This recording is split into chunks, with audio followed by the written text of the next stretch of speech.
Hello ladies and gentlemen, I'm Soham Desai. A wonderful welcome to all of you, tuning into this edition of Crash Course History, Key Concepts 2.2 in South Asia. This video focuses on the specific dynasties in classical India and the methods used to rule and maintain these empires. There were two prominent dynasties that ruled India's classical age, the Mauryan Empire and the Gupta Empire, both having some similarities and some differences in their rule and legacy. Constantly fragmented, India was not known to be unified. The first empire of the previously mentioned two, the Mauryan Empire, began in 327 BCE. The formation of the Mauryan Empire marked the very first time India had ever been unified.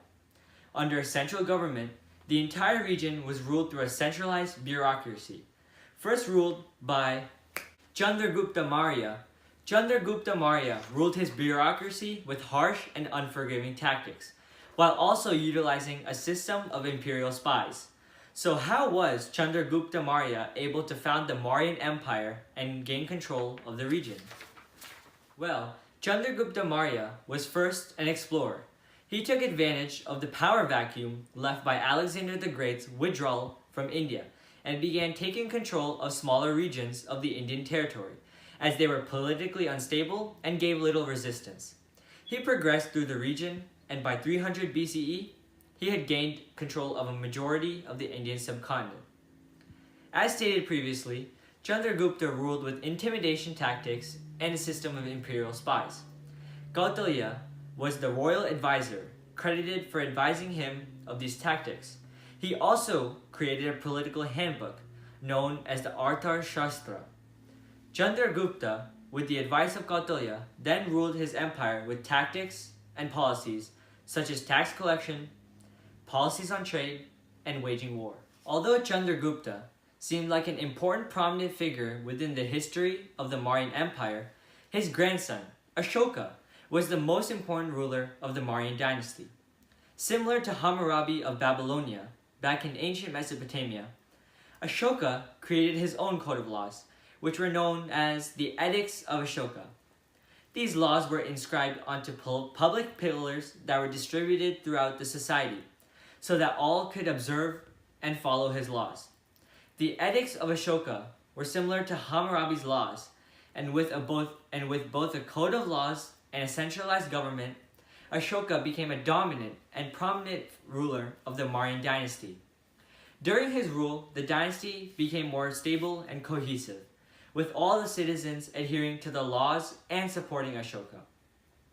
Unlike his grandfather Chandragupta Maurya, who was brutal and oppressive towards the people, when he converted to Buddhism, he saw the suffering and cruelty endured by his people and used moderate tactics aligning with Buddhist belief in his rule. He is remembered as a benevolent and kind ruler of India. Following the death of Ashoka, the Mauryan Empire gradually declined and collapsed. The empire faced both financial and economic failures, and the later Mauryan rulers were not able to effectively control and regulate the economy. As a result, the Mauryan Empire totally collapsed by 185 BCE. Now, we move on to Chandragupta. Not to be confused with Chandragupta Maurya of the Mauryan Empire, Chandragupta was the founder of the Gupta Empire. His power and empire was created through alliances with other powerful kingdoms and families in and throughout the region. The empire began in the Magadha region, similar to the founding of the Mauryan Empire. The Gupta Empire was structured much differently than the Mauryan Empire, as the Gupta Empire was decentralized, and each of the allies of the Guptas would rule their own local government. Although this decentralized government was vulnerable to invasions, particularly the nomads, in the time after around 400 to 500 CE, the Gupta Empire was prosperous and had a time of peacefulness and stability. The Gupta Empire, however, did eventually fall to invasions by the Huns around 550 CE. The Mauryan Empire and the Gupta dynasty, both of which ruled during India's classical period, had similarities, but they also had their own unique aspects. These two dynasties were both able to unify a large part of India. Their ruling of the Indian region, however, was completely different.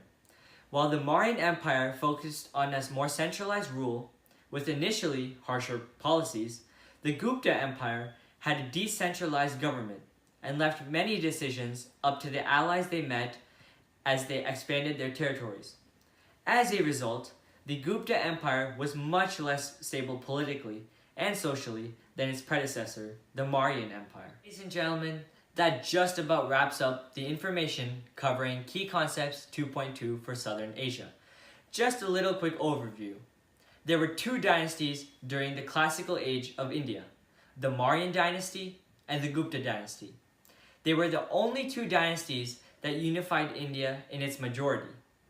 The Mauryan Empire with a highly centralized government and the Gupta Empire with a more decentralized approach. And after they both collapsed, India would not be unified again for a long period of time. Thank you.